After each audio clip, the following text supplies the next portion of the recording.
திருவள்ளிக்கேணியில் கள்ளச்சந்தையில் IPL ticket விற்பனை செய்ததாக 12 பேர் கைது செய்யப்பட்டிருக்கிறார்கள். விவரங்களை செய்தியாளர் சாலமன் வழங்கியிருக்கலாம். சாலமன், வணக்கம். அவர்கள் மீது எந்தெந்த பிரிவுகளில் வழக்கு பதிவு செய்யப்பட்டிருக்கிறது? அவர்களிடம் எவ்வளவு டிக்கெட்டுகள் தற்பொழுது பறிமுதல் செய்யப்பட்டிருக்கின்றன? அவர்கள் இதை எப்படி கண்டுபிடித்தார்கள்? முழு விவரங்கள் என்ன? ஐபிஎல் கிரிக்கெட் போட்டியானது இந்தியா முழுவதும் பல்வேறு ஸ்டேடியத்தில் நடந்து வருகிறது. குறிப்பாக நேற்று சென்னை சேப்பாக்கம் மைதானத்தில் சென்னை சூப்பர் கிங்ஸ் மற்றும் லக்னோ சூப்பர் ஜெயண்ட்ஸ் அணிகளுக்கு இடையேயான 2020 போட்டியானது அங்கு நடைபெற்றது.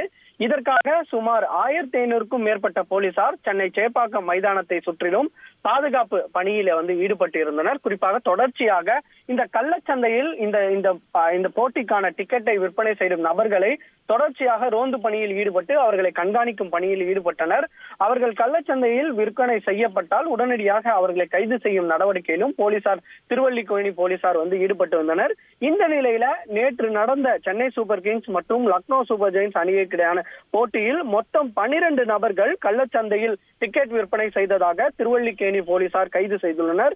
அவர்களிடம் இருந்து மொத்தம் 56 டிக்கெட்டுகள் பறிமுதல் செய்யப்பட்டு திருவள்ளிக்கேணி போலீசார் நடவடிக்கை எடுத்துள்ளனர். மேலும் இந்த கள்ளச்சந்தையில் விற்பனை செய்ததாக மொத்தம் 10 வழக்குகள் பதிவு செய்யப்பட்டு அவர்களிடம் இருந்து தீவிர விசாரணை திருவள்ளிக்கேணி போலீசார் நடத்தி வருகின்றனர். குறிப்பாக இவர்கள் மீது கள்ளச்சந்தையில் டிக்கெட்டுகள் விற்பனை செய்ததாகவும் காவல்துறை தடுப்பு சட்டம் என்ற பிரிவின் கீழே வழக்கு பதிவு செய்து அவர்களை சிறையில் அடைக்கக்கூடிய பணியிலும் தற்போது போலீசார் ஈடுபட்டு வருகின்றனர்.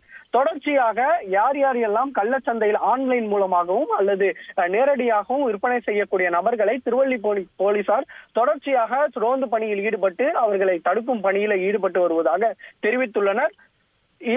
இதற்கு அடுத்தபடியாக நடக்கக்கூடிய போட்டிகளிலும் தொடர்ச்சியாக இந்த கண்காணிப்பு பணியானது தீவிரப்படுத்தப்படும் எனவும் திருவள்ளிக்கேணி போலீசார் தரப்புல தெரிவிக்கப்பட்டுள்ளது.